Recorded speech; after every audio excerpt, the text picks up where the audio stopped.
dignified recipient of the Distinguished Service Cross, Captain Arthur Roy Brown was known for his service as a Canadian fighting ace, a military position given to a pilot that has been accredited for shooting more than 5 planes in aerial combat.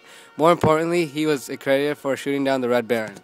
Born in Ottawa, Ontario in 1893, he had a promising upbringing. Originally, Brown studied business in high school, but after the outbreak of World War I, he enlisted in 1915 as an officer cadet at the Army Officers Training Corps, seeing it as a better path to take than fighting in the trenches.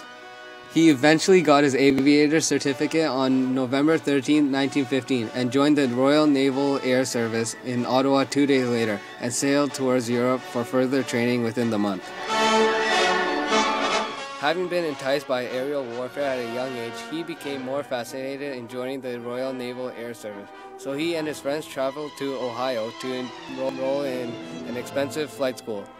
He eventually got his aviator's certificate on November 3, 1915. Brown hit a speed bump in his career on May 2, 1916, when he crashed his aircraft.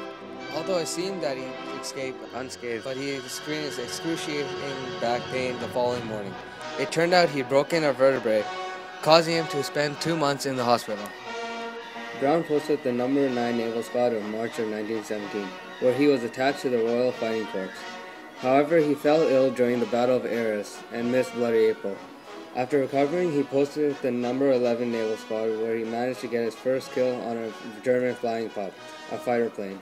He was promoted to flight lieutenant, where he later received 3 more unconfirmed kills.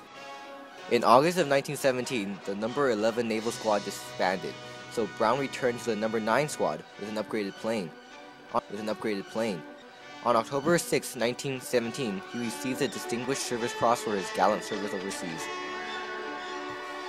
Brown was soon made flight commander, a position he excelled in because he never lost a single pilot in his flight during combat. This was because he demanded a breaking-in period in which new pilots flew over the flights just to see how they worked. In April of 1918, Brown became very weak. He'd lost 25 pounds, his hair began turning gray, and his eyes were bloodshot. Despite being suggested to quit, Brown decided to continue with his work. On April 11th and 12th, he shot down 2 more German airplanes. The highlight of Brown's career happened on April 21st of 1918, where he and his squadron had a run-in with Manfred von Richthofen, the Red Baron, in a very epic low-altitude flight near Australian trenches.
Although there was some ambiguity over who delivered the fatal shot, Brown was officially accredited with the kill, and received an added bar for his Distinguished Service Cross.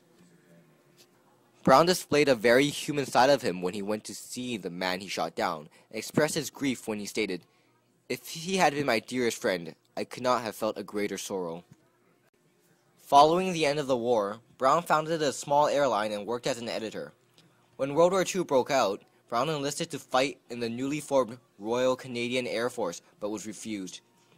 He purchased a small rundown farm in Stouffville, Ontario, turning it into a prosperous business. On March 9th of 1944, Arthur Roy Brown died of a heart attack at the age of 50 in Ontario. He died shortly after taking a picture with then-current flying ace George Burling.